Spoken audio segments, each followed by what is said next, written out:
Palavra da Verdade, a exposição bíblica com Hernandes Dias Lopes. Hoje o texto que vamos trabalhar é Romanos 8, a partir do verso 18. Eu queria que você abrisse Romanos 8, a partir do verso 18 até o 39. Nós vamos fazer essa leitura e depois vamos considerar juntos esta preciosa passagem da Bíblia.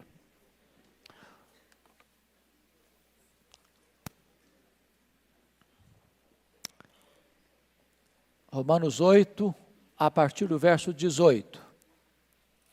Acompanhe a leitura e depois deixe a sua Bíblia aberta no texto.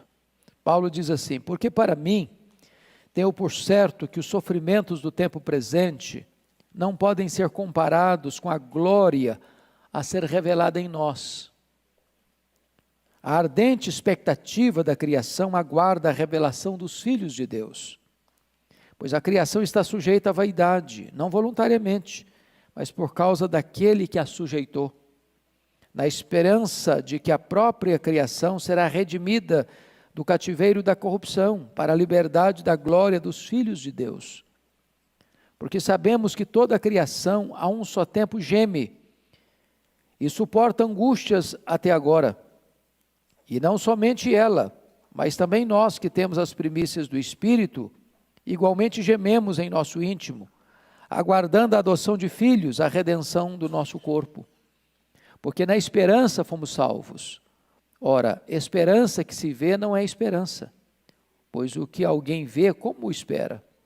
Mas se esperamos o que não vemos, com paciência o aguardamos. Verso 26. Também o Espírito semelhantemente nos assiste em nossa fraqueza, porque não sabemos orar como convém, mas o mesmo Espírito intercede por nós sobremaneira, com gemidos inexprimíveis. E aquele que sonda os corações, sabe qual é a mente do Espírito, porque segundo a vontade de Deus é que ele intercede pelos santos. Sabemos que todas as coisas cooperam para o bem daqueles que amam a Deus, daqueles que são chamados segundo o seu propósito. Porquanto aos que de antemão conheceu, também os predestinou para serem conformes à imagem de seu Filho, a fim de que ele seja o primogênito entre muitos irmãos. E aos que predestinou, a esses também chamou. E aos que chamou, a esses também justificou. E aos que justificou, a esses também glorificou. Que diremos, pois, à vista destas coisas? Se Deus é por nós, quem será contra nós? Aquele que não poupou o seu próprio Filho, antes por todos nós o entregou, porventura não nos dará graciosamente com ele todas as coisas? Quem tentará acusação contra os eleitos de Deus? É Deus quem os justifica. Quem os condenará?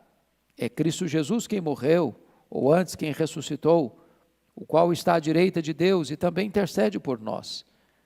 Quem nos separará do amor de Cristo? Será tribulação, ou angústia, ou perseguição, ou fome, ou nudez, ou perigo, ou espada? Como está escrito, por amor de ti somos entregues à morte o dia todo, fomos considerados como ovelhas para o matadouro. Em todas essas coisas, porém, somos mais que vencedores por meio daquele que nos amou.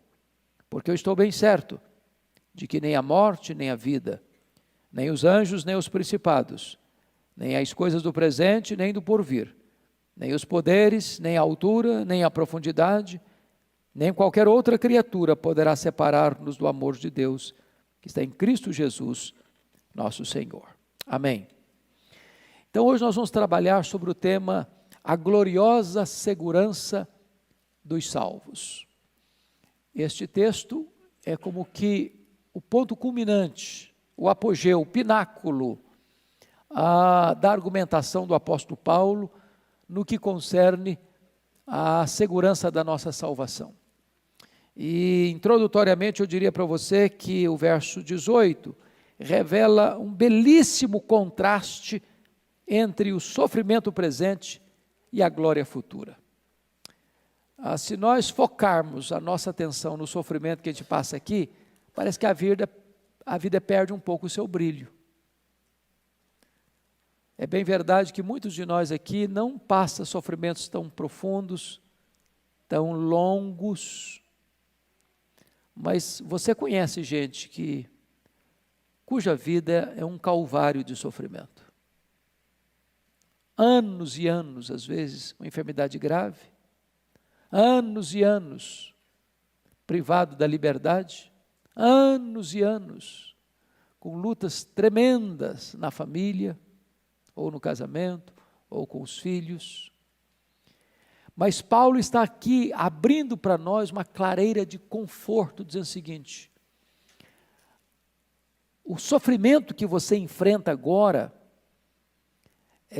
o sofrimento do tempo presente, não pode ser comparado com as glórias por vir a serem reveladas em nós. Então, em vez de você focar sua atenção na dor do agora, concentre sua atenção nas consolações por vir, nas glórias por vir, nas recompensas divinas que estão reservadas para você. Tá? Eu queria então olhar esse texto e dividir esse texto em alguns pontos. Primeiramente, chamando a sua atenção para aquilo que Paulo chama de os gemidos da criação. Versículos 18 a 22. Olha a linguagem que Paulo diz. No versículo 22 ele diz assim: porque sabemos que toda a criação, a um só tempo, geme e suporta angústias até agora. Você tinha essa ideia, ou você tem claramente essa ideia de que a natureza está gemendo?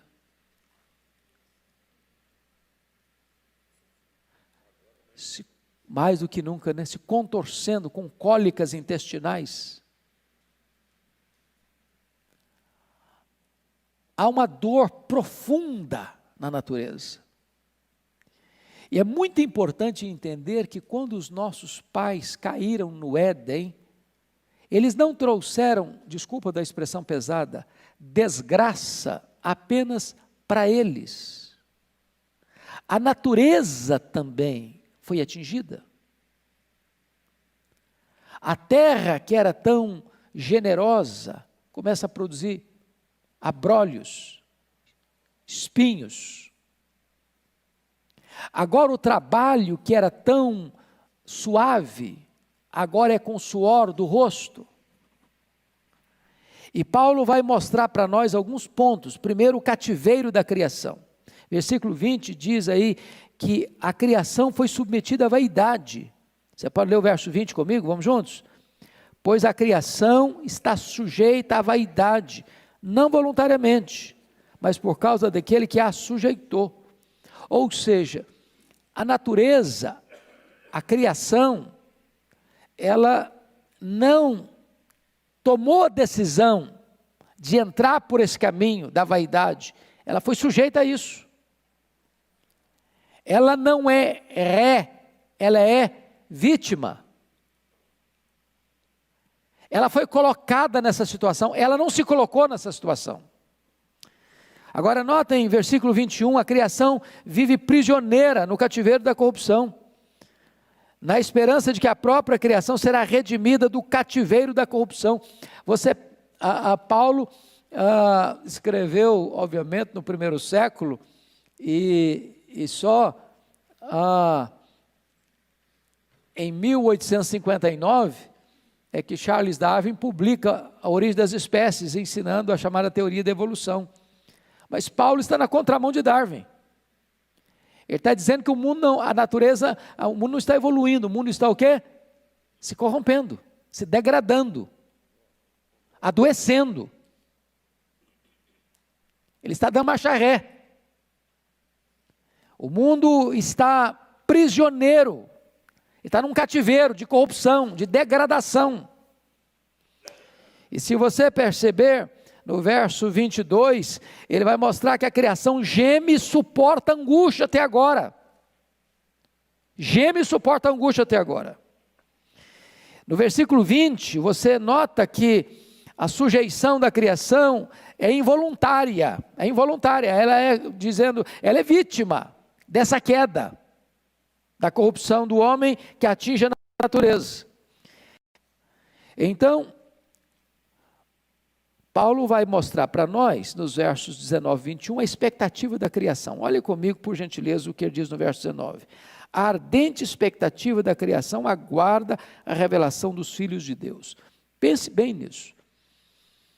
A natureza está aqui, e a palavra ardente expectativa na língua grega traz a ideia de você estar na ponta dos pés, aguardando ansiosamente a chegada de alguém ou de algo.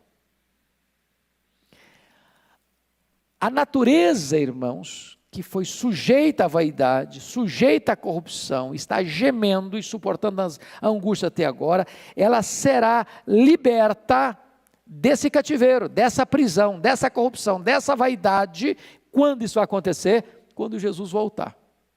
Quando os filhos de Deus, na linguagem aí do verso de número 19, forem revelados. A palavra revelação em Apocalipse, ela vai mostrar o seguinte, que a natureza aguarda a revelação dos filhos de Deus. Quando os filhos de Deus forem glorificados na segunda vinda de Cristo, então a natureza também será redimida desse cativeiro. É muito importante você entender isso. Haverá novos céus e nova terra.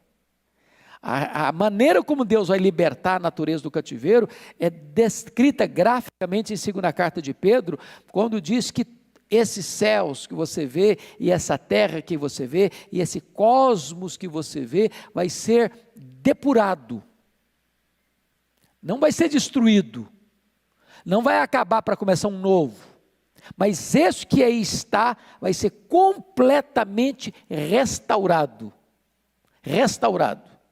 De tal maneira que nós, glorificados, na manifestação dos filhos de Deus, vamos povoar, vamos habitar todo o cosmos restaurado de Deus, que numa linguagem bíblica se resume novos céus e nova terra. Então a natureza está aguardando isso. Ela aguarda de que maneira? Olha comigo o versículo 21. Na esperança de que a própria criação será redimida do cativeiro da corrupção para a liberdade da glória dos filhos de Deus. Agora, esses gemidos da natureza precisamos entender. Por que a natureza está gemendo? É de desespero ou de esperança? Pense comigo nos gemidos de uma mulher que está dando à luz. Ela está gemendo de desespero ou de esperança? De esperança. Então, essa é a ideia que Paulo está trazendo. A natureza está gemendo, não no sentido de que ela está com medo da destruição.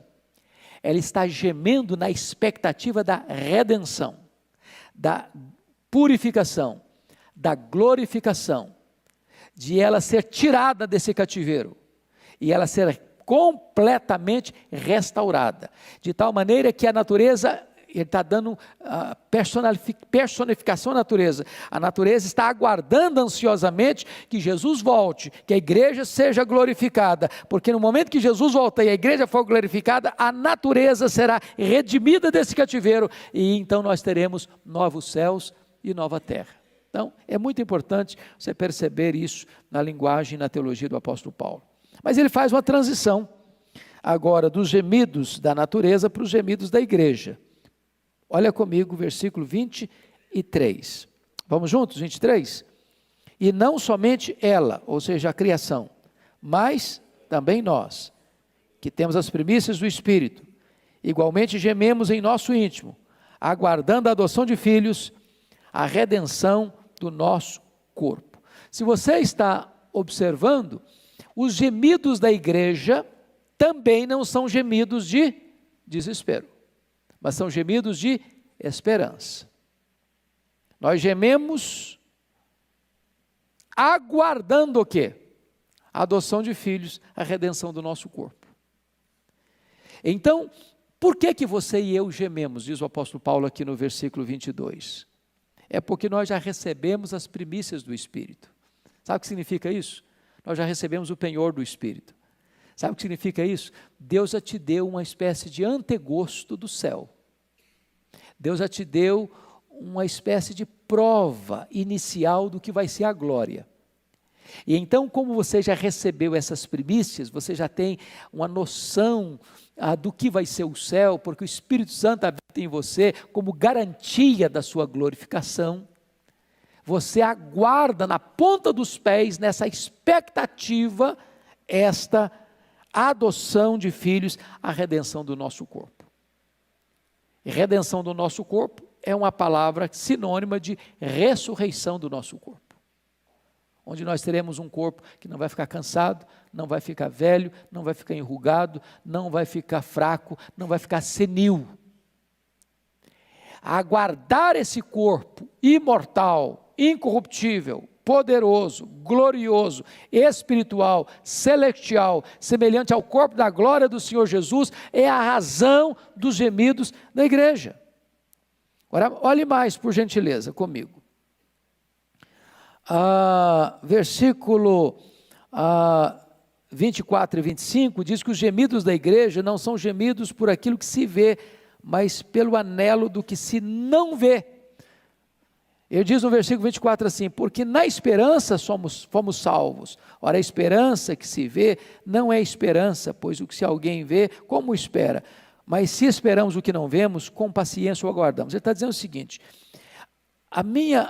eu não estou gemendo, aguardando aquilo que eu vejo. Estou querendo riqueza, não estou querendo sucesso humano, é aquilo que eu apalpo, que eu vejo. Não, eu estou aguardando e gemendo por aquilo que eu não posso ver. Porque eu fui salvo na esperança, ou seja, você não tomou posse ainda. Você tem certeza da vida eterna? Você tem. Mas você já tomou posse da forma plena da vida eterna? Ainda não.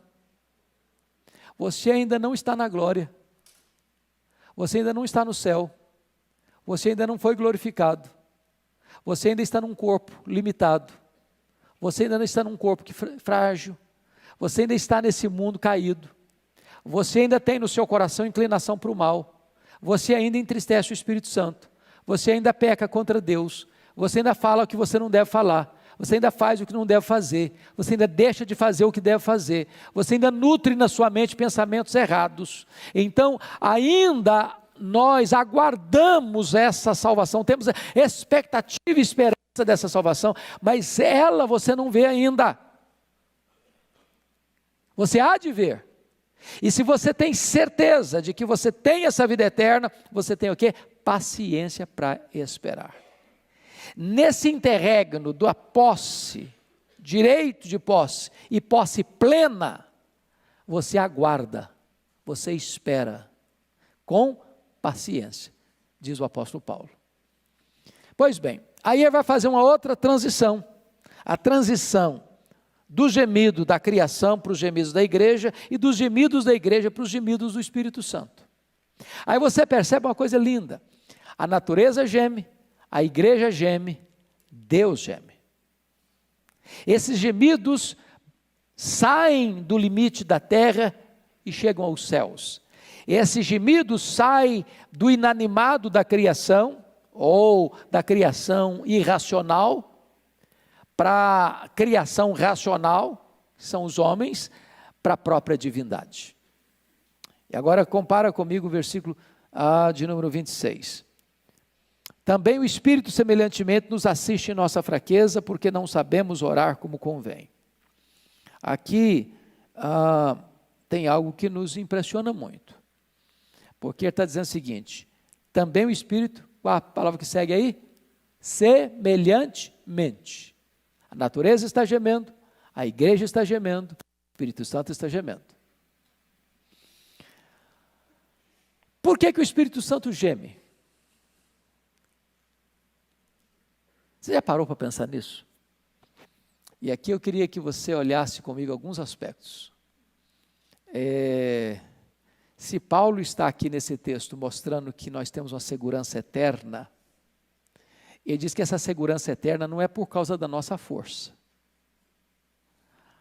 Nós não estamos fincados na autoconfiança para ter certeza. Nós temos segurança eterna e certeza inabalável, apesar de quê? Da nossa fraqueza. Você se acha fraco? Reconhece as suas fraquezas? Que tipo de fraquezas nós temos?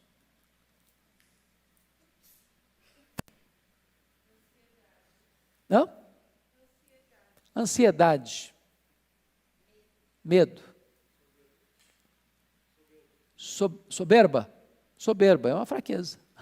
Embora quer passar a mensagem ao contrário, mas é uma fraqueza.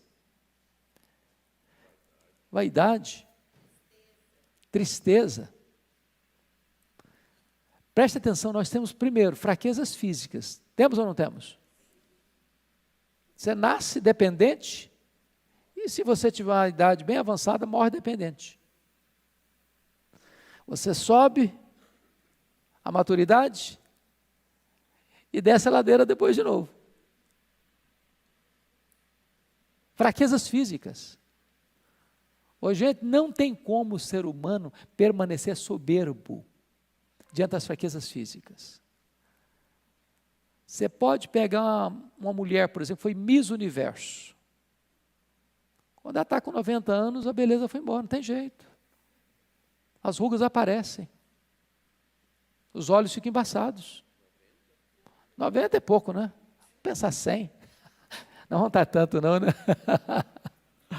Então nós temos fraquezas físicas. Tem jeito não.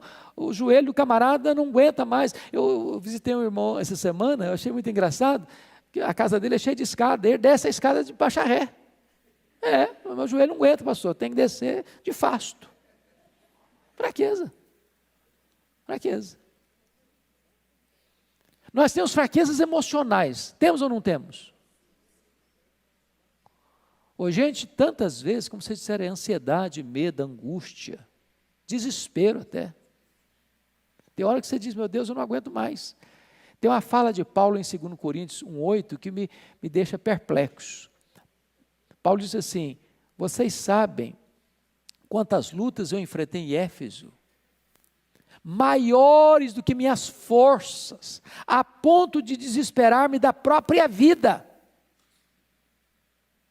Eu não sei se você já enfrentou algumas lutas emocionais a ponto de desesperar-se da própria vida. Não é que Paulo estava pensando em suicídio, não. O que ele está dizendo é o seguinte, a luta era tão grande, que eu achei que eu não fosse aguentar. Tem hora que você enfrenta isso. Agora, nós temos fraquezas morais, não temos? Reconhece que você tem fraqueza moral? Ô, gente, quanto mais perto de Deus você chega, mais consciência você tem de que você é fraco moralmente. Todos nós aqui, eu acho que sem exceção, já prometemos a Deus não cometer mais um deslize, um erro, um pecado. E você acaba cometendo o mesmo pecado, depois de confessar, depois de chorar, depois de pedir perdão. No dia seguinte, às vezes, nem chega no dia seguinte. Não é que faltou para você sinceridade, não, faltou para você poder mesmo. É fraco. A gente é meio torto. Fraquezas espirituais, Paulo chega a dizer em Romanos 7, nós estudamos isso aqui na penúltima aula, que o bem que eu quero fazer eu não faço, o mal que eu não quero eu faço. Agora, o que é maravilhoso é que, a despeito da nossa fraqueza, Deus não nos escorraça, mas o Espírito nos assiste. E essa ideia de assistir na língua grega é a ideia de um fardo que você não consegue segurar e carregar sozinho, o Espírito Santo vem e carrega esse fardo por você. Ele assiste você em sua fraqueza. Senão nós estávamos perdidos. Mas olha mais, versículo 26, ele diz assim, mas o mesmo Espírito intercede por nós sobremaneira com gemidos inexprimíveis. E agora entra um outro elemento da assistência do Espírito Santo, que é a intercessão. Ô irmão, se a intercessão humana já é tão importante, ora por mim, meu irmão. Paulo pediu, ora por mim, eu estou aqui passando essa luta, ora por mim. E você pede oração para os irmãos da igreja, ore por mim, ore pela minha família, ore por essa situação, por essa circunstância. Agora, você já pensou que é o próprio Deus orando por nós? Porque é tão sublime isso, mas você tem o Deus Pai, o Deus Filho e o Deus Espírito Santo. Você tem a Trindade. são da mesma essência, têm os mesmos atributos, realizam as mesmas obras, mas você tem 2 intercessores na Trindade. Você tem Jesus Cristo como seu intercessor legal, forense. Ele está à destra de Deus, está aí no versículo 34 do nosso texto. Quem os condenará? É Cristo Jesus que morreu, ou antes quem ressuscitou, o qual está à direita de Deus e também intercede por nós. Ou seja, quando chega diante do tribunal de Deus uma acusação contra você, é Jesus que se levanta e diz o seguinte: por esse crime aí, por esse pecado aí, eu já paguei, eu já morri, e essa pessoa que está sendo acusada aqui, não deve mais nada, está aqui com a tua lei.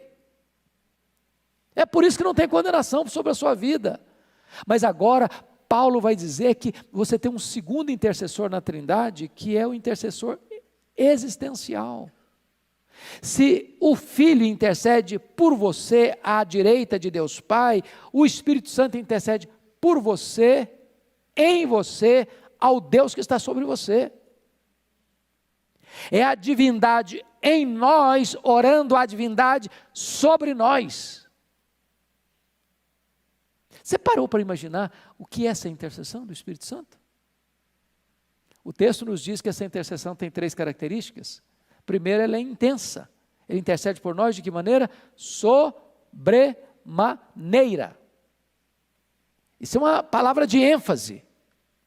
Segundo, é uma intercessão agônica, com gemidos inexprimíveis. Terceiro, é uma intercessão eficaz. O verso 27 diz que é segundo a vontade de Deus é que ele intercede pelos santos, ou por nós. Agora vamos pensar nisso. Se eu não sei orar como convém, e Paulo diz isso no versículo 26, porque não sabemos orar como convém, o Espírito Santo sabe orar como convém. Se a minha oração às vezes não está alinhada com a vontade de Deus, a intercessão do Espírito Santo está sempre alinhada com a vontade de Deus. Porque se existe uma área, meus irmãos, de fraqueza em nós, vocês apontaram algumas aqui, outra delas é que nós não sabemos orar como convém. E por que nós não sabemos orar como convém? Porque nós nem sabemos o que é melhor para nós. Você já orou por uma causa alguma vez na vida e descobriu mais tarde que aquilo que você pedia, se Deus desse para você, seria um problema na sua vida? Já teve essa experiência? Já? Jesus ensinou a gente assim. Tem hora que você pede para Deus um pão, uma pedra, pensando que está pedindo um pão. Tem hora que você pede para Deus uma cobra, pensando que está pedindo um peixe. Então Deus não dá o que você quer, Deus dá o que você precisa, Deus dá o melhor. É por isso que Jesus ensinou a orar assim: pedi e dar-se-vos-á. Buscai e achareis, batei e abrir-se-vos-á, porque todo que pede recebe, todo que busca encontra, todo que bate abrir-se-lhe-á. Ele não diz todo que pede recebe o que pede, ele não ensinou isso, porque eu não sei orar como convém. Se ele me desse tudo o que eu peço, eu estaria arruinado. Eu sou tão limitado e tão fraco que eu só enxergo um palmo na frente do meu nariz. Eu não enxergo na curva, eu não enxergo no escuro, eu não enxergo o final da linha. Mas Deus que conhece o fim como conhece o começo, Deus que não precisa uma coisa acontecer para entender a segunda coisa que vai acontecer, Ele sabe todas as coisas do seu eterno agora, Ele me livra daquilo que eu desejo, Ele me liberta daquilo que eu mais quero. Ele diz: meu filho, eu não vou atender você, que você não sabe o que você está pedindo. Mas o Espírito Santo intercede por nós, sempre alinhado com o propósito e com a vontade soberana de Deus. Ele nos assiste em nossa fraqueza. Ele intercede por nós com gemidos inexprimíveis. Mas notem comigo que depois que Paulo mostra a segurança que nós temos na obra do Espírito Santo, nos versos 26 e 27, ele avança para o verso 28, dizendo que nós podemos ter firmeza por causa do perfeito projeto, plano de Deus na nossa vida. Pode ler o 28 comigo? Vamos lá? Sabemos que todas as coisas cooperam para o bem daqueles que amam a Deus, daqueles que são chamados segundo o seu propósito.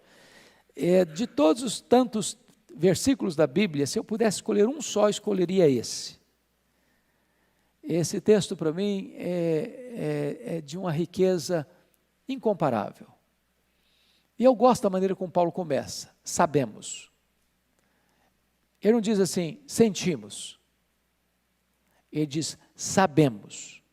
E a palavra aqui na língua original é uma palavra oriunda da matemática.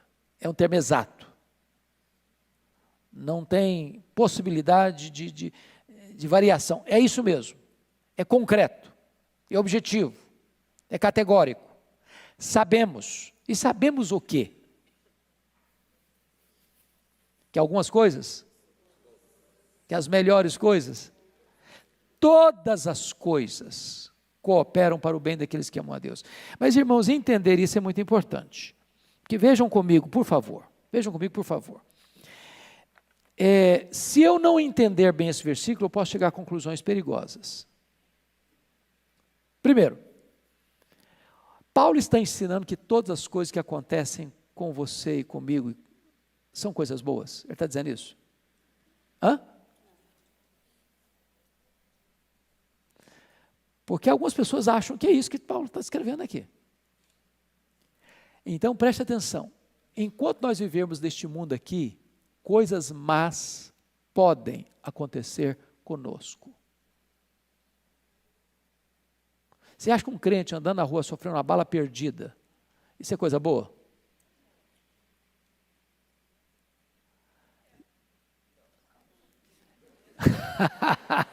Eu não quero essa coisa boa não, você está querendo?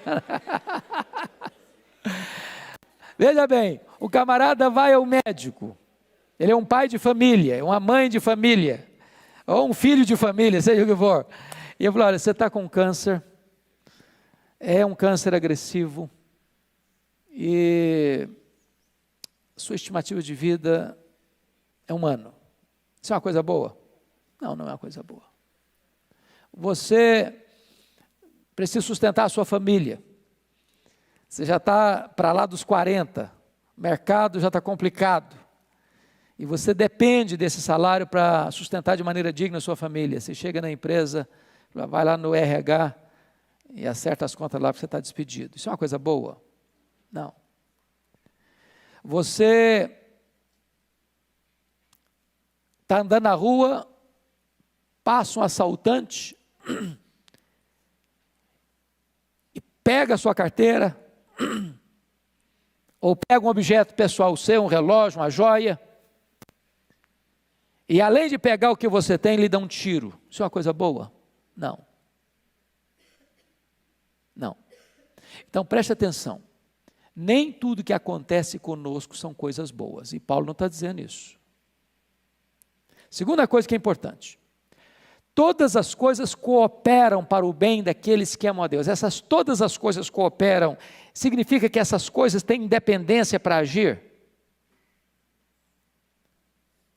Essas coisas acontecem casualmente, fortuitamente, elas mesmas podem ir como que num jogo de dado, de coincidência, ou pelos astros, o horóscopo, hoje está favorável, amanhã está desfavorável. É isso que acontece? Não. Terceira coisa, todas as coisas cooperam para o bem de todas as pessoas? Também não. Também não. Quem semeia vento, colhe tempestade. Quem semeia na carne, da carne colhe corrupção. Então o que é que Paulo está querendo dizer? É que se você ama Deus, Deus está com as rédeas da sua vida nas suas mãos. Mesmo que uma circunstância adversa venha sobre a sua vida, e ela em si é má, e não é boa, Deus é poderoso para reverter isso em seu favor, seu bem. Pois não, irmã? Eu vou dizer depois para vocês o que ela está falando.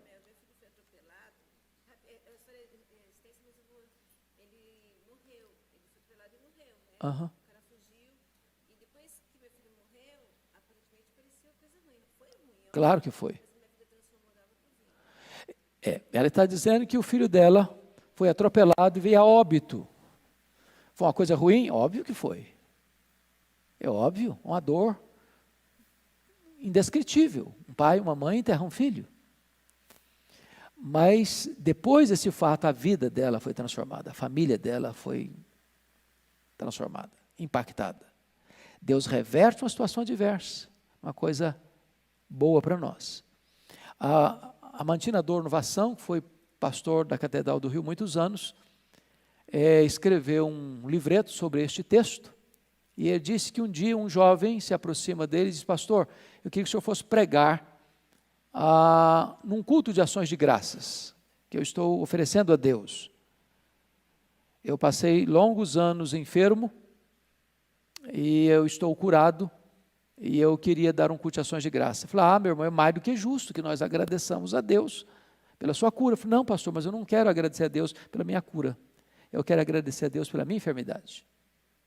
Eu era um jovem rebelde, eu andava longe de Deus, eu era um blasfemo, a minha vida estava completamente torta, e Deus permitiu que eu ficasse doente, para que o meu coração fosse quebrantado, para que eu reconhecesse a minha dependência de Deus, para que eu me voltasse para Deus. Então eu quero dar graças a Deus pela minha enfermidade.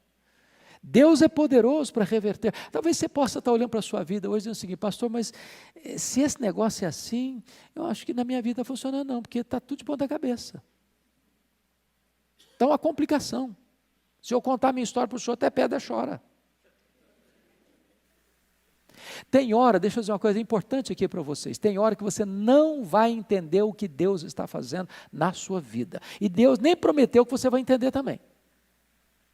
Deus nem sempre promete explicação, o que Deus promete é restauração. Pense comigo na história do Jó. Todos nós sabemos quais foram os golpes que Jó sofreu, na vida financeira, na saúde, enterrando os filhos. A mulher o deixa na hora que ele mais precisava dela, os amigos acusam. Quando ele está nesse torvelinho da dor, o que ele fez é o que todos nós faríamos: perguntar para Deus por quê. Quantas vezes ele perguntou isso para Deus? 16 vezes. O que ele fez é o que você e eu faríamos: ele queixou-se 34 vezes contra Deus. Leia os salmos são muito mais de lamento do que de louvor. Tem mais salmos de lamento do que de louvor. Deus, que nos conhece, nos fez, nos ama e nos salva, não fica irritado com você quando você diz: Deus, está doendo. Deus, por quê? Mas sabe qual foi a resposta de Deus para Jó diante de 16 perguntas e de 34 queixas? Silêncio. Não explicou nada, falou nada. Não deu nenhuma explicação, nenhuma luz no fim do túnel, nada, silêncio total. Porém, Jó começa a discernir algo, quando ele diz o seguinte: mais uma coisa eu sei, está no fundo do poço, mas uma coisa eu sei, é que o meu Redentor vive. E por fim eu me levantarei, e revestido esse meu corpo, eu verei o meu Redentor. O sofrimento do tempo presente não é para comparar com as glórias por vir a serem reveladas em nós.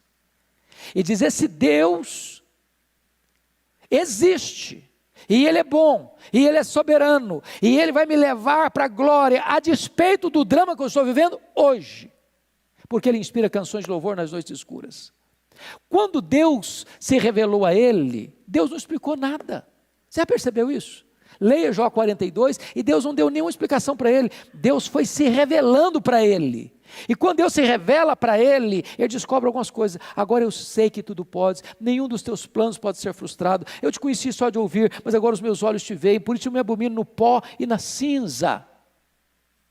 E diz a Bíblia que quando Jó começa a interceder pelos seus amigos, Deus restaurou a sorte de Jó. Restaurou de que maneira? As 5 áreas Deus restaurou: financeira, a saúde, o casamento, os amigos, e Deus lhe deu mais 10 filhos.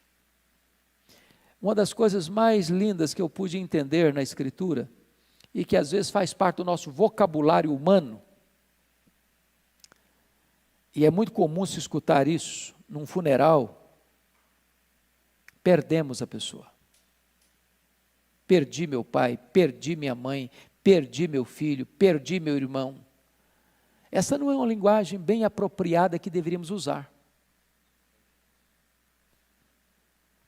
Como aquele pai que acabara de enterrar o filho, voltando do cemitério, um amigo o aborda e disse: meus pêsames, meus sentimentos, eu soube que o senhor perdeu seu filho. E o pai disse: não, eu não perdi meu filho.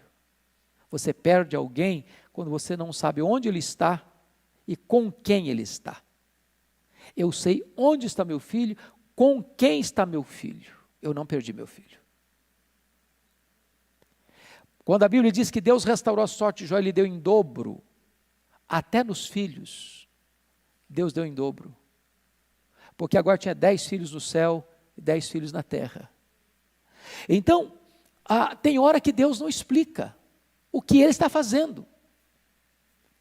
Você não pode entender tudo que Deus está fazendo, mas você pode entender Deus. Ele é seu Pai, Ele é soberano, Ele é bom, Ele está trabalhando por você e não contra você.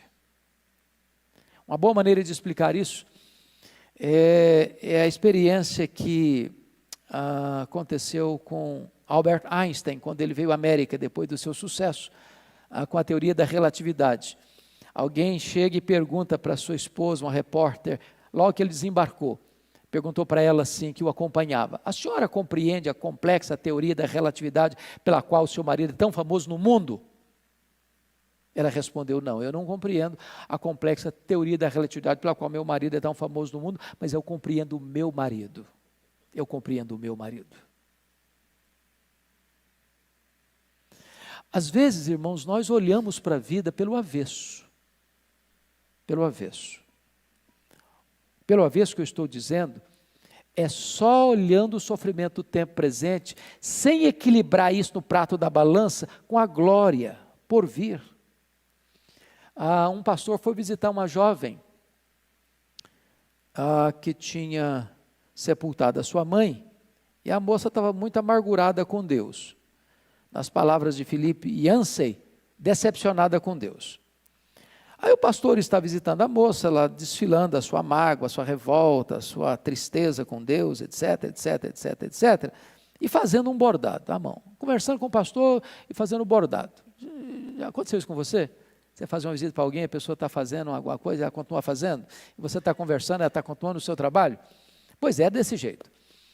E lá pelas tantas, depois de tanta mágoa que ela pôs para fora, o pastor pegou assim o bordado da mão dela, virou o bordado pelo avesso e disse: eu não entendo uma coisa, você é uma moça tão inteligente, você é uma moça tão prendada, faz um negócio tão feio desse aqui.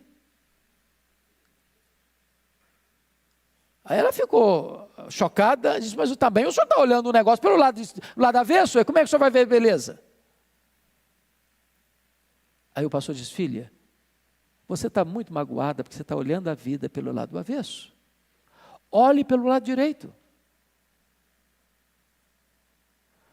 Todas as coisas cooperam para o bem daqueles que amam a Deus. Olhe na perspectiva de Deus. Mas talvez a pergunta mais complexa desse versículo é esta: que bem é esse? Todas as coisas cooperam para o bem daqueles que amam a Deus. A pergunta é: que bem é esse? Eu quero ouvir vocês, que bem é esse? A esperança da salvação, que mais? Que bem é esse? A correção, às vezes. Saber que ele está no controle. Que bem é esse? Podem falar. Conhecimento. Que bem é esse? A paz. Que bem é esse? A segurança que temos nele. Todas as respostas que deram estão certas, mas não é o ponto central ainda. A resposta do texto está no verso 29. Que bem é esse? E Paulo explica o que ele disse no verso 28, no verso 29, dizendo o seguinte: Deus nos predestinou para sermos conformes à imagem de seu Filho, a fim de que ele seja o primogênito entre muitos irmãos. Sabe qual é o grande projeto de Deus na sua vida? E desde a eternidade Deus planejou isso, e Deus está trabalhando ao longo da sua vida nesse projeto? É fazer de você uma pessoa parecida com Jesus. Esse é o grande bem. Deus está esculpindo em você a imagem de Cristo. Pense você em Miguel Ângelo. Miguel Ângelo foi um dos maiores escultores da história da humanidade. Você sabia que Miguel Ângelo só concluiu 14 projetos dos que começou? No mármore. Agora, se o mármore pudesse falar, toda vez que o formão entrava lá e o martelo batia e caía uma lasca de pedra, eu podia gemer, podia gritar, podia chorar, espernear. Mas o escultor está dizendo: calma, sossega, eu estou fazendo uma grande obra. Aqui na minha cabeça tem um projeto belíssimo, e esse projeto que eu estou desenvolvendo. Então não chore, não esperneie, não reclame, eu estou trabalhando, eu estou formatando algo belíssimo. É por isso que quando o Miguel Ângelo terminou Moisés, ele bateu na perna e disse: parla, ficava tão perfeito, parecia que era um ser humano, só faltava falar. Então Jesus está esculpindo, Deus o Pai está esculpindo em nós o seu Filho. Agora, como é que o Filho, ele trabalhou no Filho? O Filho aprendeu pelas coisas que sofreu. Deus mudaria a metodologia com você e comigo? Não. Então, quando vem uma luta, quando vem uma prova, na hora você geme, na hora você chora, na hora dói, na hora você se angustia, e você está sofrendo, por quê? Porque você não enxerga na curva, você não enxerga no escuro, você não sabe lá o final da linha, mas Deus que está lá na frente, como está aqui ao mesmo tempo, então, meu filho, calma, eu estou trabalhando. E aí Paulo diz: não estou sentindo isso, eu sei disso, sabemos. Pois bem, por que nós temos segurança? Vamos avançar no texto. Ele chega no verso 30, e o verso 30, de certa forma, é o mais completo versículo do Ordo Salutis. O versículo 30 revela para nós o plano da redenção. E ele começa assim: aos que Deus predestinou. O que ele está querendo ensinar a você e a mim com isso? Ele está dizendo o seguinte: a sua salvação não começou com você. A sua salvação não começou na terra. A sua salvação não começou no tempo.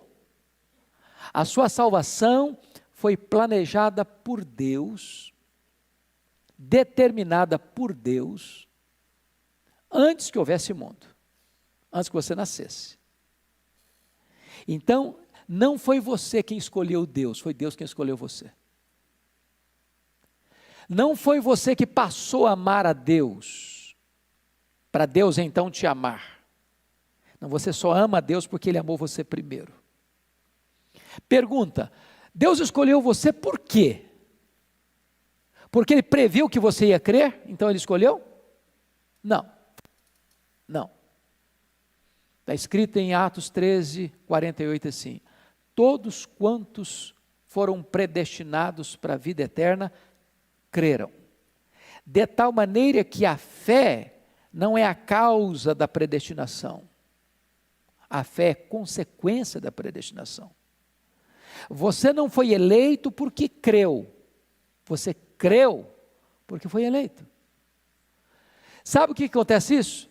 Tira da sua mão qualquer sentimento de vaidade, de soberba, ou diz: não, eu alcancei minha salvação, eu vou chegar lá no céu e receber a medalha de honra ao mérito, eu vou chegar lá e dizer: eu estou aqui porque eu fiz por onde, eu cheguei aqui porque eu mereci, eu cheguei aqui porque eu sou bom, eu cheguei aqui porque eu sou um crente batuta, Eu cheguei aqui porque Deus foi muito sábio ao me escolher, porque se Ele não me escolhesse, Ele teria cometido um erro gravíssimo, porque eu sou alguém maravilhoso. Não, você vai chegar lá de cabeça inclinada. Foi graça. Aos que Deus predestinou, a esse Deus fez o quê? Também chamou. Preste bem atenção nisso. Que chamado é esse? Você sabe que tem dois chamados, um chamado geral e um chamado específico, um chamado dirigido aos ouvidos e outro chamado dirigido ao coração. Muitos são chamados, poucos escolhidos. Jesus diz assim: as minhas ovelhas ouvem a minha voz e me seguem. De tal maneira que os que foram predestinados, ao serem chamados, ouvem a voz do pastor. Oh, irmãos, isso é glorioso, glorioso, porque duas pessoas escutam o mesmo sermão, um se quebranta, o outro endurece. O mesmo sermão, o mesmo pregador, no mesmo lugar, no mesmo dia, sob as mesmas circunstâncias. O mesmo sol que endurece o barro, amolece a cera. Então, o que significa esse chamado? Quando você escuta a voz do Evangelho, o Espírito Santo vem, tira o tampão do ouvido, tira a venda dos olhos, vai lá no seu coração de pedra, bota um coração de carne, muda as disposições íntimas do seu coração, e você passa por uma experiência que a Bíblia chama de regeneração. Regeneração você não tem nem consciência. Sabia disso? Por exemplo, que consciência você teve no dia que você foi concebido no ventre da sua mãe? Você lembra? Você ajudou um pouco? Colaborou lá para a coisa acontecer? Ativo ou passivo você estava nessa hora? Completamente passivo. Nem consciência você tinha, mas você foi gerado. Assim é também espiritualmente. Houve um momento em que o Espírito Santo entrou lá dentro de você e mudou as suas disposições íntimas, até porque você estava morto. Um morto não sente, um morto não fala, um morto não reage, um morto recebe vida. Agora, essa conversão, e aí já é externo, a conversão é externa, ela tem dois elementos, arrependimento e fé. Aí você é consciente do que aconteceu. Aí eu me arrependo dos meus pecados. Aí eu creio no Senhor Jesus. E então você foi chamado. E chamado o quê? Eficazmente. E aos que foram chamados, o que prossegue o texto? Eles foram também o quê? Justificados. Essa é a obra gloriosa, porque justificado é algo que acontece fora de você, no tribunal de Deus. Não tem graus. Preste bem atenção nisso. Justificação é um ato. Só acontece uma única vez. Não se repete mais. Não acontece mais na vida de um do que na vida do outro. O crente mais fraco e o crente mais piedoso do mundo está justificado, ou estão justificados na mesma medida. É um ato legal. Como assim legal? Deus está dizendo o seguinte: você é pecador, eu sou pecador. Ao chegar no tribunal de Deus, eu não posso passar pelo filtro da justiça divina, pelas minhas palavras, pelas minhas obras, pelas minhas omissões, pelos meus sentimentos. Então, no tribunal de Deus, para ser julgado, estou frito. Porque qual o padrão para passar? No crivo. Perfeição. Eu não sou perfeito. Se você guardar toda a lei e tropeçar num único ponto, você é culpado da lei inteira. Então quem passa nesse tribunal de Deus pelas obras? Ninguém. Ninguém. Ninguém. Então como é que se salva? Se ninguém passa pelos méritos, se ninguém passa pelas obras, se ninguém passa pela religião, se ninguém passa por aquilo que é, por aquilo que faz, como é que faz então para ser salvo? Aí a Bíblia diz que Deus mandou Jesus como seu representante, como seu fiador, como seu substituto, e ele assumiu o seu lugar, levou sobre o seu corpo os seus pecados, e ele pagou a sua dívida, e ele morreu pelos seus pecados, segundo as Escrituras. No momento em que ele morreu no seu lugar, pagando a sua dívida por você, Então, Deus está dizendo o seguinte: agora a dívida está quitada, agora a justiça foi satisfeita, agora por causa da justiça do meu filho, colocado na sua conta, eu declaro que você não tem mais culpa. Isso é justificação. Agora, vamos entender isso, irmãos, porque justificação é uma coisa que a linguagem humana é diferente, a justiça humana é diferente. Eu pergunto a vocês, a quem a justiça humana justifica? Ao justo ou ao injusto? A quem a justiça humana justifica? Ao justo. Ao justo. Agora, eu pergunto a você, é justo o justo justificar o injusto?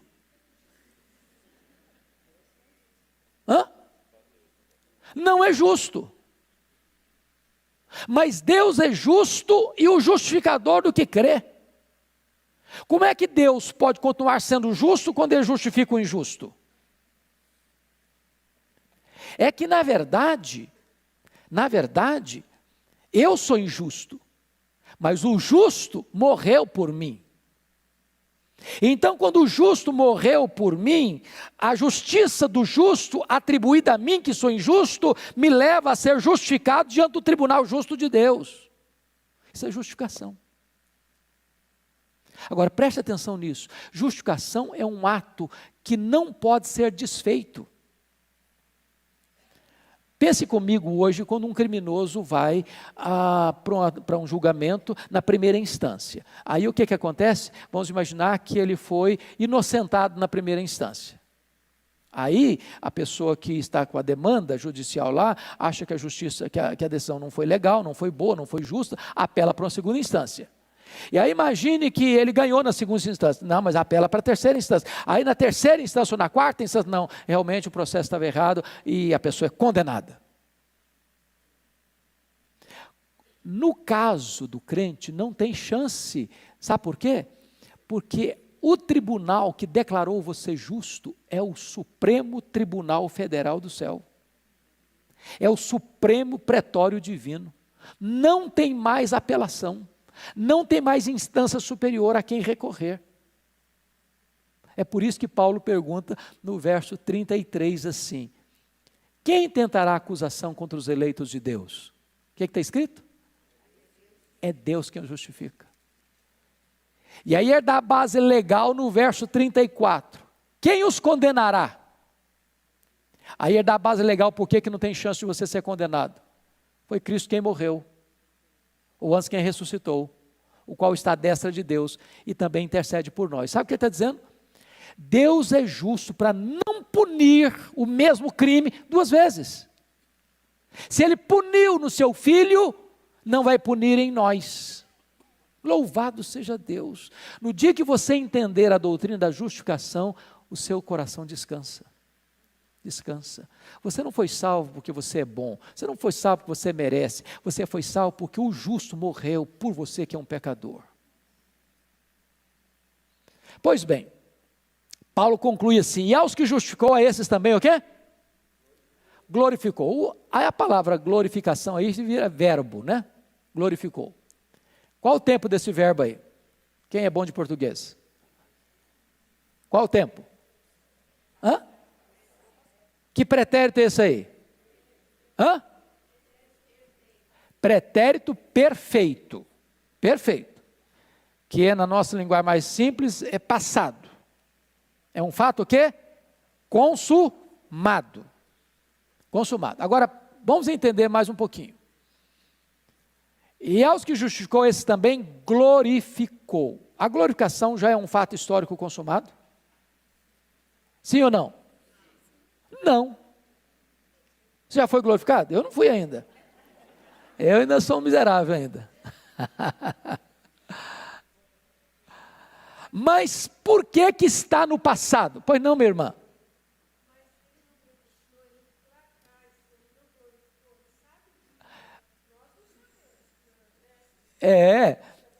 Exato. Esse é o ponto. Na mente de Deus, nos decretos de Deus, você já está glorificada. E embora historicamente isso não aconteceu. O que o texto está querendo mostrar para nós é o seguinte: decreto de Deus e realidade é a mesma coisa. Quando Deus determina, Deus não faz rascunho nos seus planos. Deus não precisa de upgrade nos seus planos. Deus não precisa de atualização nos seus planos. O que ele está dizendo é o seguinte: na minha mente, nos meus decretos, aqui em cima está tudo resolvido. No meu tribunal está tudo resolvido. Então você que foi predestinado, você que foi chamado, você que foi justificado, já está no céu, embora historicamente você ainda está a caminho. Isso só vai acontecer historicamente quando Jesus voltar. Quando Jesus voltar, os mortos ressuscitarão, com um corpo incorruptível, imortal, poderoso, glorioso, espiritual, celestial, e os que estiverem vivos serão transformados e arrebatados para estar com Jesus nos ares. Isso só vai acontecer lá na frente, historicamente falando, mas como Deus vê tudo no seu eterno agora, já está glorificado. Em outras palavras, não existe essa ideia de perder salvação. Estou salvo de manhã, estou perdido à noite, sou filho de Deus de manhã, sou filho do diabo à noite, estou indo para o céu de manhã, estou indo para o inferno à noite. Não há essa chance de se perder salvação. Agora, deixa eu só dar uma palhinha aqui para ninguém também pegar com conclusão errada. Ah, é assim, é? Então eu vou viver, vou ficar na sombra e água fresca, então deixa eu fazer o que eu quiser fazer, porque o troço está seguro mesmo. Aí está beleza demais para mim. Ué, que negócio é esse? É moleza. Para um pouquinho. A pessoa que usar esse argumento para viver no pecado, ele só está dando uma demonstração. Ele nunca nasceu de novo. Ele nunca foi salvo. E não tem nada mais perigoso para um crente do que a falsa segurança da salvação. Alguém que se julga salvo, se acha salvo, e até no dia do juízo ainda vai dizer: Senhor, Senhor, porventura nós não profetizamos, não fizemos milagres, não expulsamos demônios, e ele vai dizer: apartai-vos de mim, vós que praticais a iniquidade, nunca vos conheci.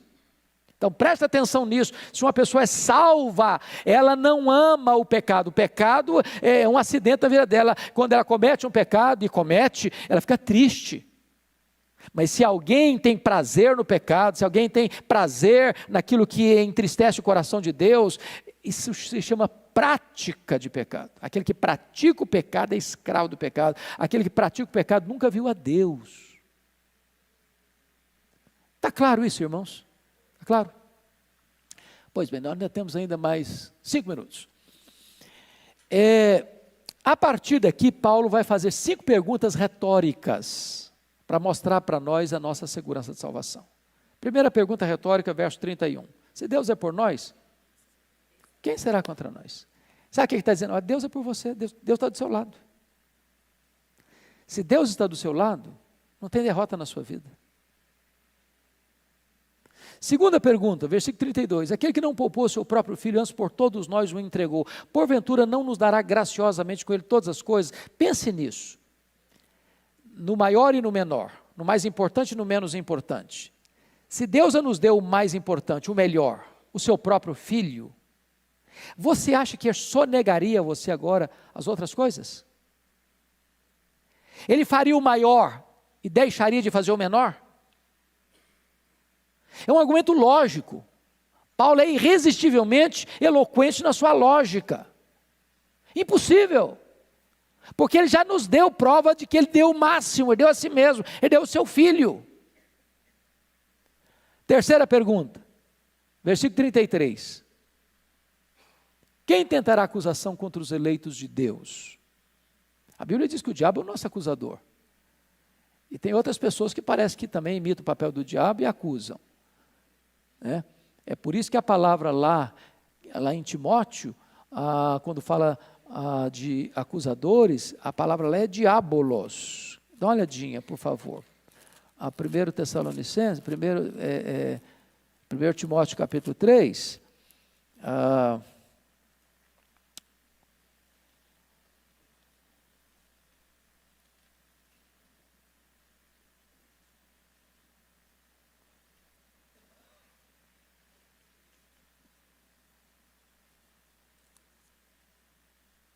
eu não sei se é esse do versículo.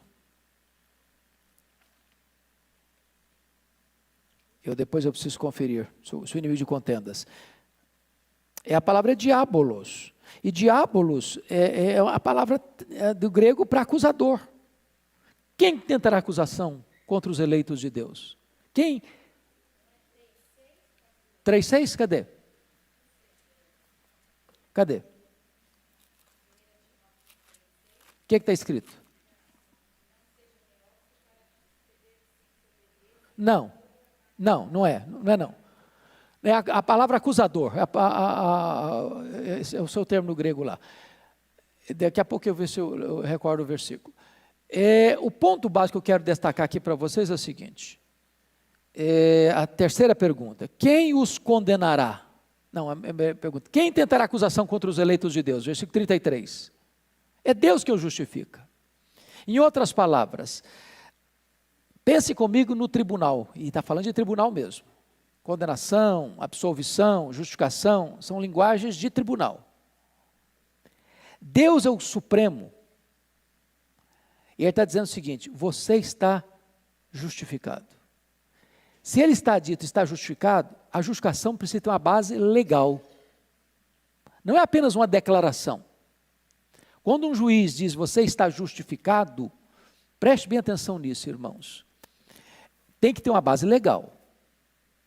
Por exemplo, vamos pegar aqui uma linguagem bem de hoje. Há uma decisão que o Temer tomou, que o Supremo Tribunal referendou, que está trazendo confusão aí no Brasil. Indulto. O que é indulto? Perdão. Pergunto a vocês, o indulto do presidente Temer satisfez a justiça? Não. Quando Deus diz assim, você está perdoado, tem o mesmo teor do indulto do presidente, seja o Temer, seja qualquer presidente no outro país do mundo? Não. Quando Deus diz você está perdoado, é diferente do indulto de um presidente. Diferente por quê? Porque quando Deus diz você está perdoado, Deus não está passando por cima do seu pecado. Deus não está fazendo vistas grossas ao seu pecado. O seu pecado foi punido. O seu pecado foi julgado. A justiça foi feita. Alguém, seu substituto, pagou por você. Sofreu a sentença da lei por você. Satisfez as demandas da lei por você, atendeu as demandas da justiça por você. Então, quando ele está perdoado, significa o seguinte, que a justiça foi cumprida. Isso é maravilhoso, irmãos, isso é maravilhoso. Deus não faz vistas grossas ao pecado, a alma que pecar, essa morrerá. Então você está perdoado porque alguém morreu por você. Agora você pergunta o seguinte: bom, eu sou crente, ok, sou crente, eu peco, e agora, o que eu faço? Qual a diferença do outrora de crer em Jesus eu pecava e agora eu sou crente e peco? É que lá você era réu, aqui você é filho. Aqui quando você peca, você precisa fazer uma coisa. 1 de João 1,9, o que está escrito? Se confessarmos os nossos pecados, Ele é fiel e justo para nos perdoar os pecados e nos purificar de toda injustiça. O que é a palavra confessar? Na língua grega é homologel, de onde vem a palavra homologar. Deus, eu concordo que eu pequei. E quando você chega e diz, Pai, eu concordo que eu pequei, o Pai diz, então eu olho para a cruz. E ao olhar para a cruz, esse pecado já foi levado na cruz. Por causa do sacrifício do meu filho, eu perdoo você. A justiça foi aplicada lá. Eu não vou aplicar em você, eu perdoo você. Paulo conclui a última pergunta, dizendo o seguinte: quem nos separará do amor de Cristo? Será tribulação? Angústia? Perseguição? Nudez? Perigo? Espada? Ou seja, serão os problemas da vida que vão afastar você de Deus? Eu fiquei doente, então agora eu não quero saber de Deus mais não. Eu perdi o emprego, também eu não quero saber de Deus mais não. Eu fui injustiçado num tribunal, que também não quer saber de Deus mais não. O que ele está dizendo é o seguinte: não tem circunstância nenhuma da vida que possa afastar você do amor de Deus. Se você é de Deus, por pior que seja o problema, e você pensa em martírio, você pensa em crentes que foram crucificados, outros que foram queimados vivos, outros que foram jogados nas arenas, nada, nenhuma situação pode separar você do amor de Deus que tem em Cristo Jesus. Você tem segurança absoluta, certeza inabalável. Você tem em Cristo vida eterna. Que bênção, irmãos, termos tão grande salvação. A segurança da sua salvação não está nas suas mãos, a segurança da sua salvação está nas mãos de Deus. É Ele quem segura você. Está escrito no Salmo 73, que Ele guia você com o seu conselho eterno e depois recebe você na glória. Então vamos ficar em pé e vamos orar. Vou pedir o Zé, você consegue vir aqui, Zé? Eu não sei se tem microfone. Aqui, vai trazer para você, meu amado. Zé Rintz, ore por nós, por gentileza. Santo e eterno Deus, Pai amado, Deus da graça e da misericórdia, nós te agradecemos, porque o Senhor nos trouxe aqui essa manhã. Obrigado, para a tua Jesus. casa, que é uma casa de oração, no dia do Senhor, para que nós pudéssemos realizarmos um culto de louvor e adoração ao único Deus verdadeiro que existe. E também ter comunhão com os nossos irmãos. Amém. E também aprender da tua palavra.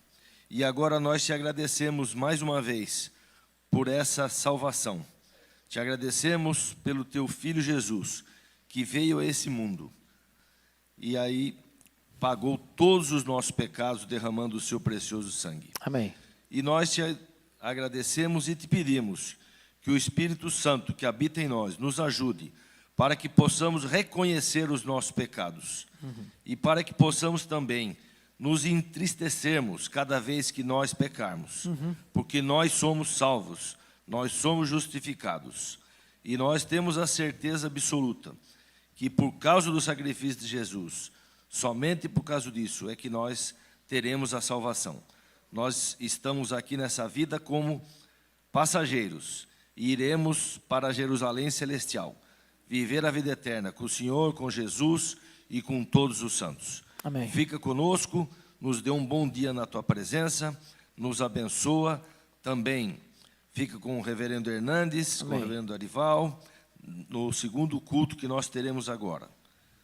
Em nome de Jesus que nós oramos e agradecemos. Amém. Amém. Palavra da Verdade, a exposição bíblica com Hernandes Dias Lopes.